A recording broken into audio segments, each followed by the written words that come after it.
Bacy. My name is Lucy Abu. I am the president of the Anti-Human Trafficking Club here at Travis High School, and we are so excited to have you for this interview. In the chat as well is Yeshua Abakasenga. She is our president-elect for next year. And then there's also Tejaswi, our vice president this year, and she's recording this interview. And we also have Alexander Hamilton, who is a GSA representative at Travis High School, and she'll just be taking notes and also helping me ask questions. Great. So the first question that we had is we just kind of wanted to get to know you is what is your role at the landing, and may you please introduce the landing to people that aren't familiar with it? Yeah, so my name is Shani Bacy. I'm a social worker. My title at the landing is Director of Strategic Programs. So I write and oversee all of the programs that we have here at the landing.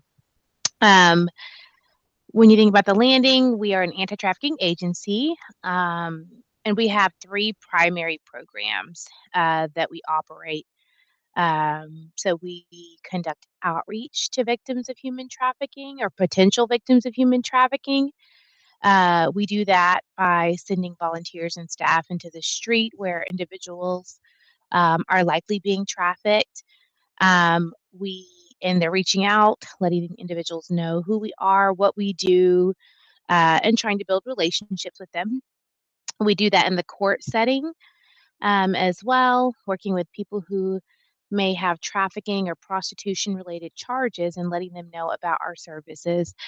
And then we do online outreach. And so where there are ads posted of potential victims, we're reaching out to those ads through an online platform, trying to let them know who we are and what we do. So that's our outreach program in a nutshell. We provide youth advocacy services as well. So that would be to child, minor, and youth victims of human trafficking. Our advocates are 24/7, and we respond in crisis in the community whenever a child or youth has been recovered from a trafficking incident. And the advocate will come and provide emotional support, as well as some of the basic needs that the child needs, and then long-term advocacy and case management for the child and their family. And then we operate a drop-in center for adult victims of trafficking. The drop-in center is located in Southwest Houston, which is a widely known hotspot for trafficking in the Houston area. And we allow victims of trafficking to come on site, and receive case management, therapy, food, clothing, hygiene products, basic needs, referrals to medical support groups, and different activities on scene here. And so that's a little bit about myself and the landing. And what motivated you to get involved in the landing? Well, I was doing anti-trafficking work before working at the landing. I was working in a residential setting at one point, also in the criminal justice system, doing court advocacy for victims. And prior to that, I was a teacher. I was an educator before I transitioned careers. I was motivated because I was just very passionate about the topic. It was something that just really grabbed me when I learned about it. And so it kind of altered my career path once I found out about trafficking. And I know human trafficking can be kind of a sensitive topic people aren't always super open to talking about. So could you kind of explain the importance of talking about human trafficking and why it's a relevant issue that needs to be talked about more? I mean, it's relevant, and that's why it needs to be talked about more. I think if you're far removed from the issue, you don't realize that it's something that's happening as frequently as it does. It happens very frequently, and it happens to oftentimes people that we know. And so it's really important to talk about it because, without awareness, raising awareness in the community, raising awareness for ourselves, friends, family, trafficking will continue. So the more people know, the more likely we can prevent, trafficking. How bad would you say the issue of human trafficking is in Texas and Houston specifically? How bad? I mean, it's very hard to quantify. Some years ago, you may be familiar with the study that was conducted by the University of Texas about trafficking in in Texas. And that report showed us that there were over 300,000 victims of trafficking in Texas alone. That study indicated that about 79,000 of those victims in Texas were youth victims and minor victims. So that gives us a point to start with. Many people underestimate, or many people believe that that number is underestimated. And that report also doesn't indicate or doesn't include adult victims of sex trafficking. So when you think about 300,000 victims of trafficking in Texas alone, and that's only labor trafficking and then minor victims, it could give you an idea or a baseline to start with how prevalent trafficking is. In Texas and in Houston, we're a widely known hotspot. And so, and that's a nationally known hotspot. So that means people from across the country will bring victims, or victims are brought here, or people are traveling to the Houston area for the purposes of purchasing someone. And so it's something that is very common in the Houston area. The landing is located in a spot that, right there in the middle of where a lot of trafficking occurs. And we see such a high volume of individuals coming into services. And so while it's hard to quantify, that gives us an idea of what we're looking at when we're thinking about Texas and when we're thinking about Houston. Okay, and before we continue with questions, I do want to ask a question because many of the viewers, we're going to show this to our entire school, and some people might not be familiar with human trafficking. So may you please define human trafficking? Mm-hmm. Yeah, so when we think about human trafficking, I'd like to start off with the definition of exploitation. So exploitation alone just means taking advantage of someone for personal gain, right? So taking advantage of someone for personal gain. When we think about trafficking, we think about two camps. So we think about labor trafficking, so being taken advantage of in the labor sector financially. And then also we think about sex trafficking, so in the sex industry.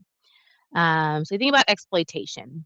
And then from the point of exploitation, there's a spectrum, and that spectrum can move into human trafficking.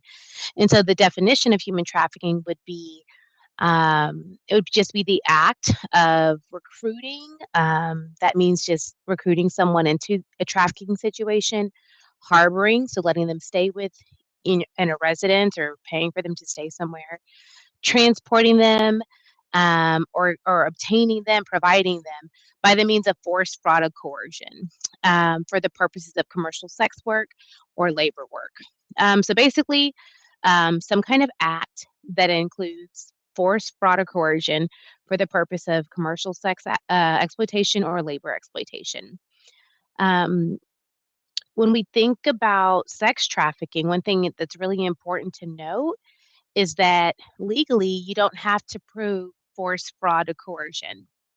So that means if there is a young person under the age of 18 and they're participating in commercial sex, that means like online, getting paid for online images, sex acts, clubs, things like that. You don't have to prove force, fraud, or coercion for that individual to be legally identified as a human trafficking victim. And that's a big legal word, like definition of trafficking, but basically forced fraud or coercion. You know, so in the event, we give an example of maybe someone thinks that they're going to be a model. Maybe they're going to, a studio. Someone said that we're recruiting models. But when they get there, they realize that it's not a modeling gig, it's something different. So there's a fraud element there. And there's a commercial exchange there. And so that is one example. Oftentimes we see people trafficked in the labor sector. So maybe they think that they are going to work a legitimate job in a restaurant, only to find out that the pay that they thought they were going to get, they don't receive. The circumstances of the job are not what they thought, and maybe they're not getting paid. Maybe someone else is pocketing the money. There's another example of what human trafficking is. So you said that elements of forced fraud and coercion don't have to be present in the cases of minors. Well, what about the cases for adults, just to clarify for some of our viewers? Mhm. So to clarify, forced fraud or coercion do not have to be present in the case of minors for sex trafficking. It does have to be present for minors for labor trafficking. And then to answer your question, yes, the elements of force, fraud, or coercion in the legal setting do have to be present for someone to be an adult who is a victim of trafficking. And does the landing usually help on the legal side of that with victims that come in? Yeah, so we do a lot of court advocacy. We don't have attorneys on site, but we're definitely connecting survivors with legal resources, partnering with agencies that do provide legal support, and then also, accompanying survivors to court, helping them navigate the criminal justice system. So we are involved in the cases that our clients have when it comes to a legal or a court setting. And I know many people watching this probably do care about human trafficking. They just don't know where to start to get involved with the issue. So, what would you say to people who want to do something about it but don't really know where to start? Yeah, I think the first step is to get educated.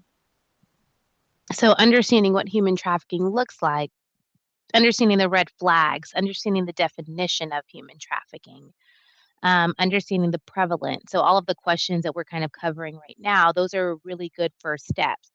Oftentimes, people don't know what to do when they hear about it because they don't know what it is. Or often it can be very overwhelming to know that this is something that's really happening.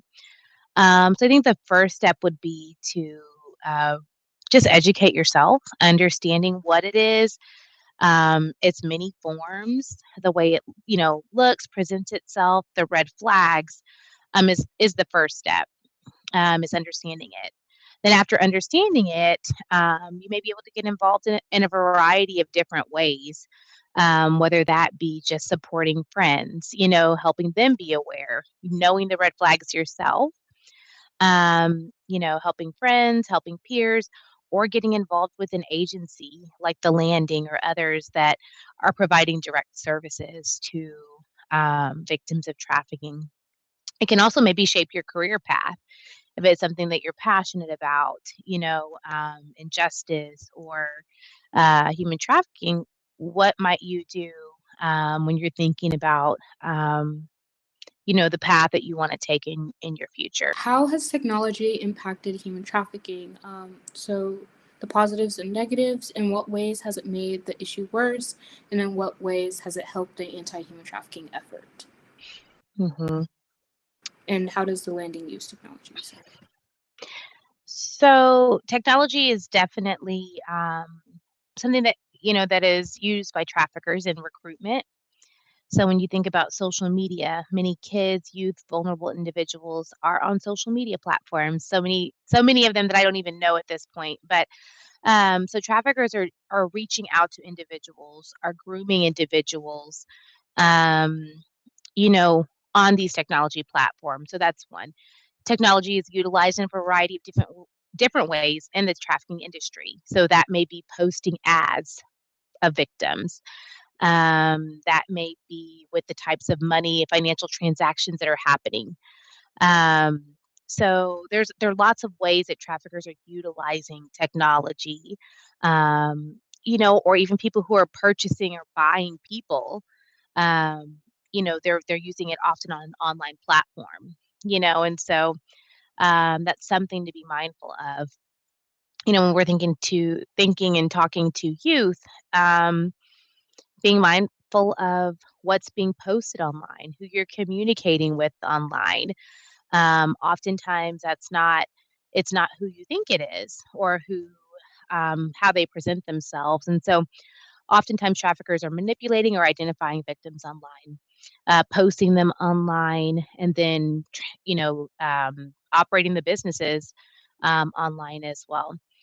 As far as how the landing uses technology to combat trafficking, we use an online platform that will scrape sex ads. So we're utilizing technology to scrape ads and then um, reach out to potential victims of trafficking. So that's one way that we use technology to reach them. Oftentimes, most victims of trafficking are never identified. So they're never even located or identified. And so that's one mechanism that we use to reach out to them directly and let them know about the help that's available, and about the ways that we can support them. And this is kind of briefly touched before, but I wanted to kind of elaborate on it. A lot of people have misconceptions about who can be a trafficker and who can be trafficked. So do you kind of mind explaining that and clarifying it for people who may not be completely aware of the severity of the issue? hmm Yeah, so I think it's important to know that traffickers can be anyone. Uh, Oftentimes I do presentations and I show different pictures of different traffickers. Um, we play a little game where it's like, guess which one is a trafficker. At the end of the game, basically all of the individuals on the slide or on the presentation are traffickers. So it's important to know that traffickers may not look like you know what you think they look like. Um, Sometimes people's families are trafficking them. Sometimes it's their grandparents, their mother, their father. Traffickers are often somebody that the victim knows. That's very important. It's not typically a stranger that snatches someone off of the street or while they're shopping in the grocery store. It's typically someone who has built rapport with with the victim or the survivor. Traffickers can be boyfriends, girlfriends, or even peers in schools. And that's important to note as well, as oftentimes peers recruit, each other. Maybe the peer is not the, head trafficker. They are being used by sometimes a trafficker to recruit their friends or peers.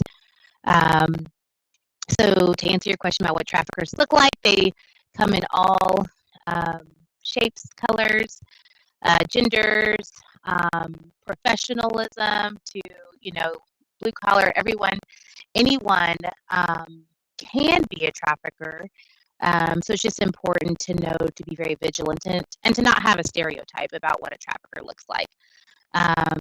But also to remember that it's typically someone that individual knows, whether it's they met them online, it's a family member, a friend, a neighbor. That's important. As far as who's being victimized, um, you know, while anyone can be victimized, there are people who are more vulnerable, to being trafficked as well. So similar to the previous answer, victims come in all shapes, sizes, ages, genders, sexual orientations, you name it. But there are groups of people that are just more vulnerable to the risk of being trafficked. Sometimes you think about age. So by very nature, people who are younger are more susceptible to being trafficked.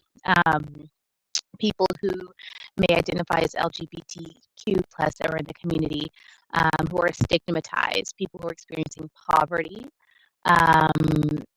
communities of color are oftentimes more vulnerable to being trafficked, but that does not prevent people outside of these, vulnerable groups from being victimized as well.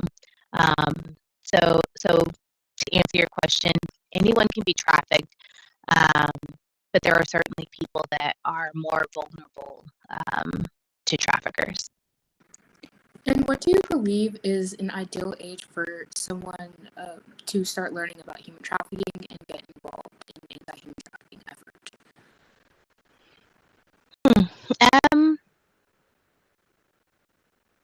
I think an ideal age for people to learn about it for their own safety is probably 12 years old.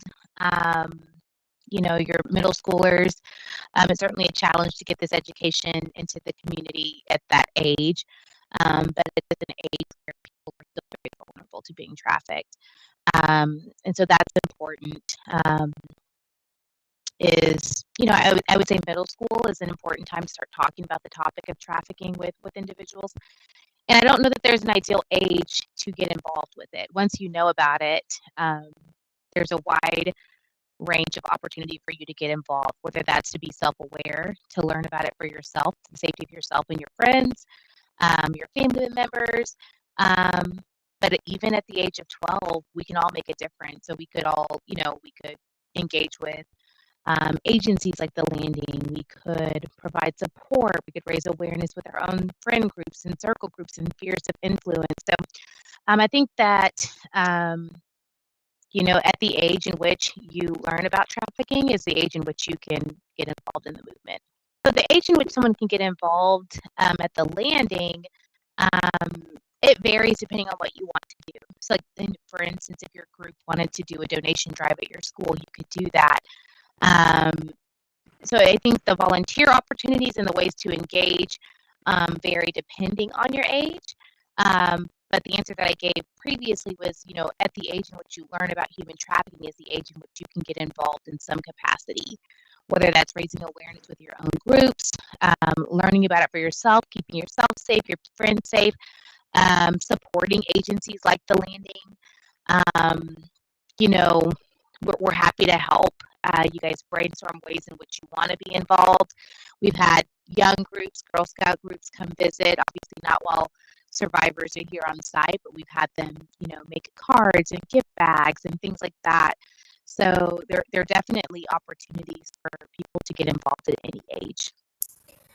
So you mentioned kind of local ways to get involved, but are there any global initiatives or things being done at the higher level to kind of bring education into schools specifically? So there are, yes, to both questions. There are global initiatives happening, and then, yes, there are things that are happening to get education into schools. So I'll start with the first question. There are lots of international agencies. So the Landing is a national, we're located here in Houston. But there are lots of international agencies that are doing work, so victim service work. From a government standpoint, yes, there are, international convenings. The National Human Trafficking Institute puts out a report annually and ranks different countries based on the laws that they have and how they impact human trafficking. Those reports are available online. So there are lots of, global initiatives. Some countries will even have laws that will, determine what kind of partnerships and agreements countries will go into together depending on their labor and trafficking and exploitation laws. So there are lots of global initiatives. You can look up the United Nations as well. They do work around that as well, assessing, laws, international laws and whatnot. So yeah, there are lots of initiatives globally. And then as far as locally for schools, there are initiatives to get education into public schools. So that includes education to the staff, the faculty at the school, but then also the students. And so, and more locally in the Texas area, there have been some initiatives to mandate some of that training, at least for the staff, at different schools. Why are some people hesitant to talk about human trafficking, and what are some ways people can still have meaningful conversations about the topic? People I think are hesitant for a number of reasons.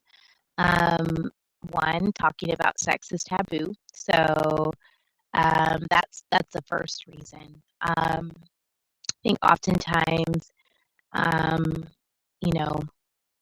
people are afraid to talk about sex, but that would require us to talk about a lot of things that we're uncomfortable talking about. It's also uncomfortable to talk about because then it points at some of the community issues, social issues that we have, that we're going through as well. And we think about race and we think about poverty and politics. It's really hard to talk about trafficking without acknowledging all of the influences and the things that make trafficking possible. And so I think people are uncomfortable. I think people are also uncomfortable because they just don't know. So they don't know what trafficking is. It's a big, scary word. And maybe it sounds like it's something that really does not impact them or will not impact them. And so there's really no need to talk about it. So I think there's a lot of reasons why people don't want to talk about trafficking. There's a lot of stigma around it. It also causes us to self-reflect and to think about how we play a role in trafficking, whether that be when we think about the clothes that we wear, the things that we purchase and buy, the things that we eat. Is there trafficking in those supply chains? That causes us to really have to self-reflect and acknowledge the roles that we play as well. So I know that the first question was, why are people concerned about talking about it? And what was the second question? Why are people hesitant to talk about human trafficking, and what are some ways that we can clear up misconceptions about it? Well, I think education. I think being aware of the misconceptions too. There's lots and lots of misconceptions about trafficking. One of the ones that I see common is that, trafficking and smuggling. There's a misconception there that someone who's being trafficked is also being transported somewhere. And that's a misconception. That's a myth. It's not true. Someone can be trafficked and never move from their location. Oftentimes people think that people who are being trafficked are always women or female. And that's not true as well. There are boys and there are males who are trafficked in the labor industry, but also in the sex industry. So I think those are some important things to think about. And then I think the way to clear those misconceptions up is to be educated yourself and then educate others on these myths and what trafficking really looks like. People come to the landing oftentimes to get out of their situation, but after helping them, are there cases where that person goes back to their situation? And how do you convince them to come back if you guys do? Mm-hmm. Yeah, so unfortunately that does happen where people will relapse or feel that there are no other options for them. And so that's a very common occurrence when you're working with people who have been trafficked.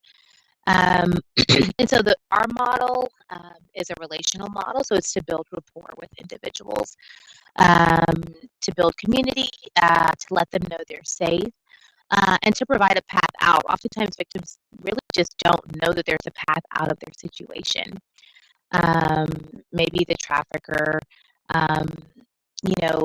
provides financially for this person. Maybe they have nowhere to live. Maybe they're romantically connected with this person. So there are a lot of reasons why someone might go back. And so what we do is we try to build relationship and rapport with the people that we're working with. One, so they can trust us, but then two, we're able to help them identify some of the things that are keeping them tied in their situation, and pointing them to the right resources or connecting them with what they need so that they don't feel obligated to go back. We do oftentimes, people will think that, or just have romantic, feelings for the trafficker, or some of the traffickers are family members. So there's a lot of emotional and relational connections there that really have to be honored, and we have to think through those. So we do a lot of safety planning at the landing. That means helping clients think through how to keep themselves safe. One, if they are in that situation, but two, when they're ready to leave a trafficker, how do they do so safely so that they can keep them, their families and themselves safe as well. So this is a little bit more broad of a statement or question, but if you could spread a global message to everyone in the world just talking about human trafficking, what would be the most important thing you would want them to know? Well, that is a very broad question. What's the most important thing? I guess just to answer your question now, that I think we all play a role. We all have a part to play. And it's important for us to figure out what role we play in this work. And it may not be going to work at a trafficking agency or anti-trafficking agency. It may be the role to keep yourself safe it may be the role to share this message with your friends or operate a anti-human trafficking club. It also may be recognizing the signs so that when you do know the signs, you're able to report and intervene. So I think just broadly, it's just that we all play a part in addressing human trafficking. What suggestions do you have for us to expand the reach of our club and gain more members and in turn help spread information about human trafficking? That's a good question. So I don't know much about the club. Maybe you could tell me about your club too? Yeah, sure. Are you able to mute yourself, or should I? I don't know if my sound is good now. Okay, your sound is fine. Yes, okay. So for the club, we mainly do drives.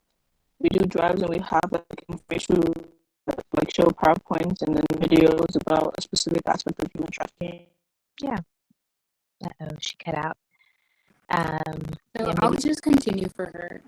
But essentially, like each meeting, we have a presentation prepared about some topic of human trafficking. The first meeting, the general meeting, we just talk about what human trafficking is and what are the types of human trafficking. And then, like, as we get into the year, we go more into depth of how, like, ways to get involved, places to volunteer at, and just, like, global news that's happening. Mm-hmm. And we also try to volunteer, and we do an annual drive with the Houston Food Bank. And also recently, we've been getting involved with doing drives like Survivor Snack Packs for the Landing is something that we did at the beginning of the year. And we also had a drive last year with the Landing where we raised clothes. I believe we raised clothes and then also hygienic products. So those are just some of the things that we do, but we are a small organization, so it is hard, like with numbers. So that's where Yeshua's question comes from. Yeah. So how to increase do people know about your organization and they don't choose to get involved, or? Well, we're working on more outreach, but we're trying to find more ways to have our I guess finding more opportunities for our members to volunteer, because a lot of them do require background checks, and that's for good reason, of course. But ways for us to get more involved in like spreading awareness just outside of our school. Okay. So I mean, I think there's a lot of different strategies, and I'm a program person, so I could think, that's why I'm asking questions, because I could think through lots of ideas. Kudos to you guys for what you're doing. It sounds like you guys are doing a lot already, but some ideas. I mean, I don't know. Are you able to do school-wide presentations? Do you have to invite people to come to your class or your activities, or? Yes, for the past 2 months, we've been doing school-wide guest speaker presentations. Awesome. Yeah, so having guest speakers was one thing I was going to recommend. That's one option, marketing and, like outreach, I guess, to your peers in the school. When you want to do presentations outside of your school, where would you want to do them?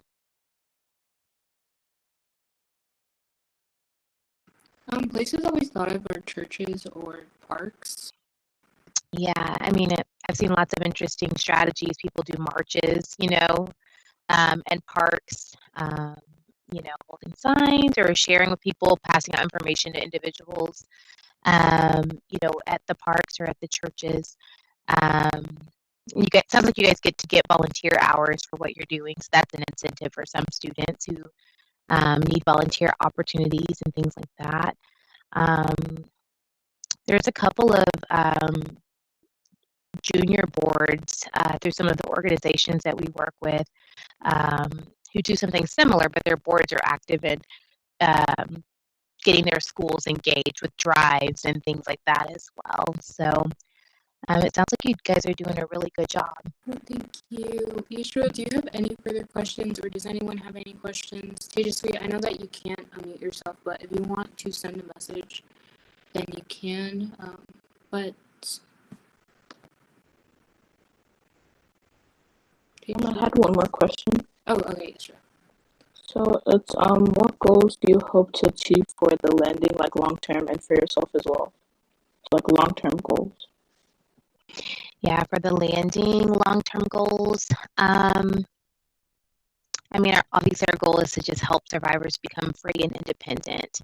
And it's definitely a journey because oftentimes you know, their situations are very challenging. It's not a, quote unquote rescue, just pulling someone out of their situation, but you also have to address all of the things that have made them vulnerable to being trafficked in the first place.